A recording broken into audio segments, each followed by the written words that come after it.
वालेकुम जी, कैसे आप सब लोग? उम्मीद है खैरियत से होंगे। अच्छा जी, आज आपको अपने मिनी से फार्म का विजिट करवाते हैं जो कि छत पे है। हम आ गए हैं अपनी छत पे और इंटर हो गए हैं अपनी मिनी से फार्म में। सबसे पहले आप सफाई चेक कर लें।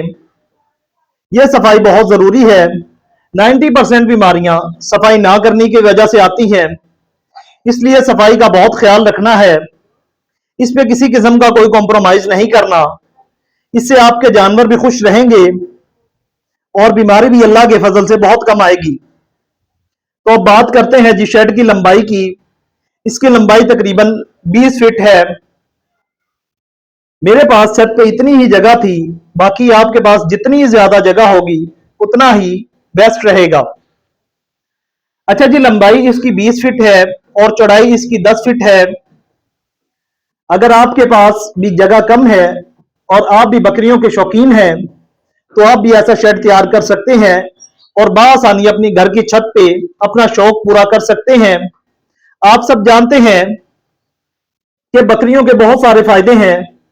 सबसे बड़ी बात, अंबिया की सुन्नत, तमाम नबियों ने बकरियां चराई हैं, तो अल्लाह पाक ने इस काम में बहुत ही बरकत रखी है क्योंकि ये नबियों का पेशा है।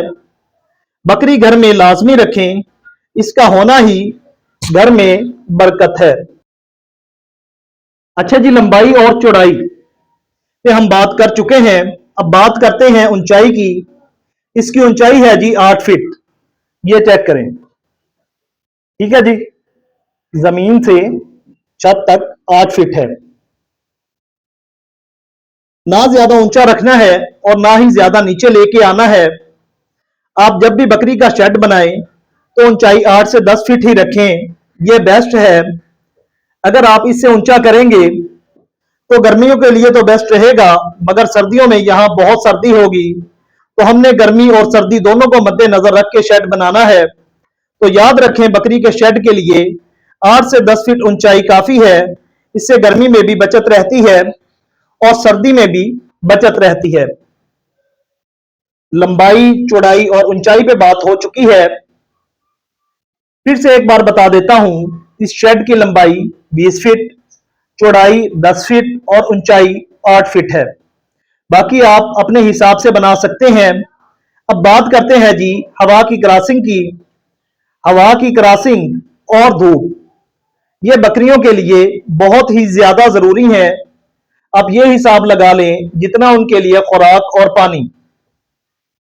आप ये तजर्बा कर सकते हैं कि जिस शेड में हवा की क्रॉसिंग ना हो और धूप का कोई प्रॉपर इंतजाम ना हो तो वो शेड ज्यादातर बीमारी में घिरा रहता है, क्योंकि जब हवा की क्रॉसिंग ही नहीं होगी और धूप अंदर दाखिल नहीं होगी, शेड में नमी रहेगी, और जब शेड में नमी रहेगी तो जानवरों के खुर खराब होंगे।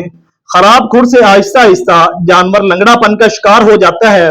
नजला, खांसी और नमूनिया जैसी बीमारियां इस नमी से ही शुरू होती हैं। तो आपने जब भी शेड बनाना है तो दो चीजें लाजमी याद रखें, हवा की क्रॉसिंग और दूसरा धूप का अंदर आना। ये देखें, हवा की क्रॉसिंग भी है और धूप भी बआसानी अंदर आती है। ये चीज आपने लाजमी करनी है। ये हल आपको कोई नहीं बताएगा। आप अच्छे से शेड तैयार कर लें, 99% बीमारियां तो वैसे ही खत्म हो जाती हैं। बहुत सारे भाई ये गिला करते हैं कि हम खुराक भी अच्छे से खिलाते हैं, वैक्सीन भी करते हैं, फिर भी बीमारी आ जाती है। तो इसकी सबसे बड़ी वजह हवा की क्रॉसिंग का ना होना और धूप का शेड में दाखिल ना होना है। इसलिए जब भी शेड तैयार करें तो ये दो चीजों का लाजमी ख्याल रखें।